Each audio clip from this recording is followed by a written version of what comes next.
I just felt this need to kind of pay tribute. A heartfelt tribute at the University of Idaho tonight, marking 3 years since the murders of 4 students. How Madison Mogen, Kaylee Gonzalez, Xana Kernodle, and Ethan Chapin are being remembered tonight.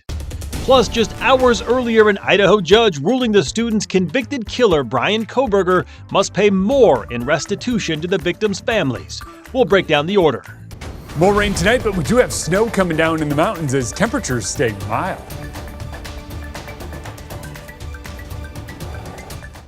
Tonight marks 3 years since 4 University of Idaho students were brutally murdered. Madison Mogen, Kaylee Gonzalez, Ethan Chapin, and Xana Kernodle all killed in the early morning hours of November 13th, 2022 in their off-campus home. And tonight, many reflecting on the life and legacy they leave behind. Good evening and thank you for joining us for the KREM 2 Night Report. I'm Mark Hanrahan. Tonight, the Moscow community gathered on campus to honor the lives of the 4 victims. It's happening at the Vandal Healing Garden, which was built by fellow students to honor their lives. KREM 2's Connor McAvoy is there tonight as hundreds are shining a light on their memory. Students made their way here to the Vandal Healing Garden and Memorial, honoring the lives of the 4 University of Idaho students taken too soon 3 years ago. The University of Idaho campus was quiet Wednesday night as students like Coeur d'Alene native freshman Luke Neary gathered at the Vandal Healing Garden to honor the lives of Madison Mogen, Ethan Chapin, Xana Kernodle, and Kaylee Gonzalez.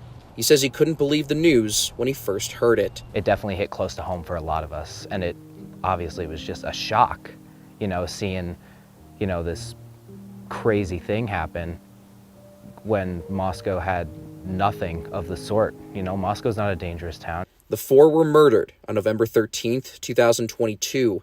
Students decided to hold a memorial to remember the lives gone too soon. As those attending lit candles, as well as left flowers and cards, Neary says he felt called to leave a physical letter of each victim's first initial at the garden. I just felt this need to kind of pay tributes. Even though I didn't personally know him, it still affected this whole region of Idaho. As hugs were shared among the crowd, Neary hopes the memorial helps those still grieving the lives lost and shines a light on the strength of the community. Moscow has always, and North Idaho in general, has always risen above their hardships. Connor McAvoy.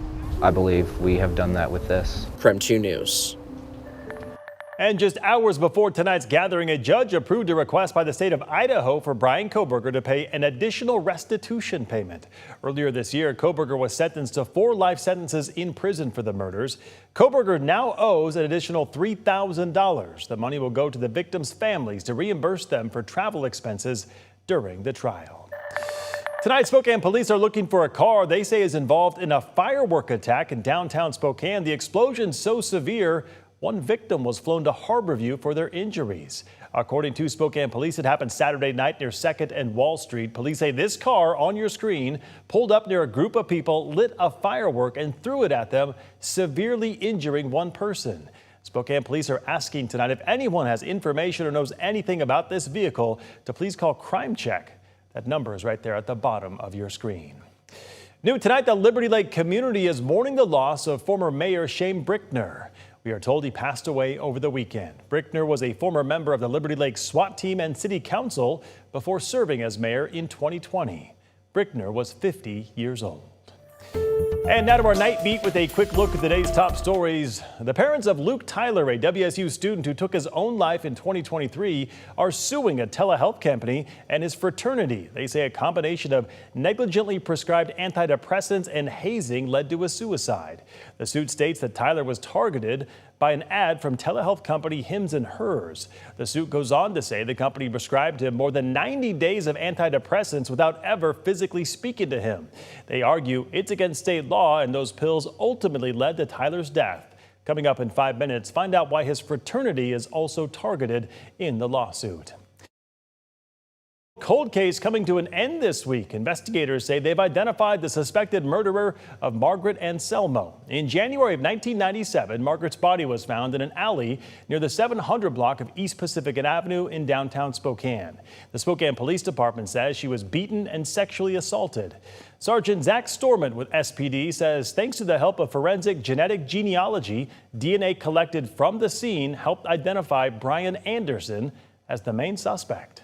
So as far as I can tell, there's nothing that links the victim and Bryan Anderson together. I see no associations with them. By that standard, it is random. There was nothing in the case file that brought Bryan Anderson into it. The detectives at that time, it's not as if they missed anything. They just didn't have enough information to go on.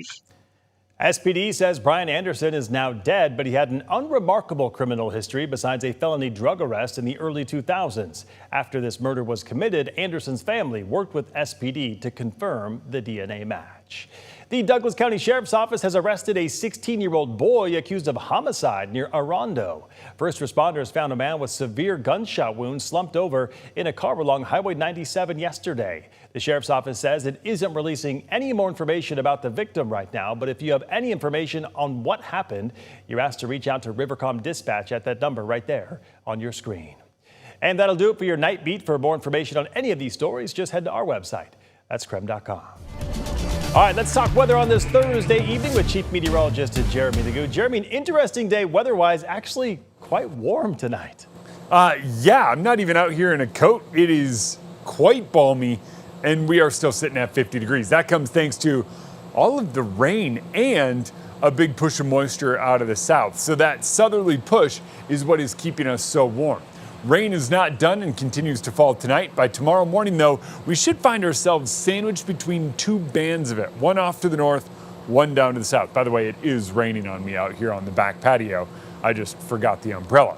We will eventually see all that rain lift off to the north, so I think for a good chunk of the day tomorrow, we are dry unless you are off to the north or you wait long enough for the rain to dip back down to the south. Saturday brings about more scattered showers as we move through the day, and Sunday starts out dry with more scattered showers later on. So the next 3 days, scattered showers. That's why I would look at it. Scattered showers, but temperatures climbing back into the 50s each afternoon. Sounds good, Jeremy. We'll check back in with you later in the show. All right, don't go to bed just yet. The government shutdown is over, but airports and travelers still feeling the pain. More on that coming up. Plus, the parents of a WSU freshman who died by suicide are now suing who they're blaming for his death. Coming up in 90 seconds.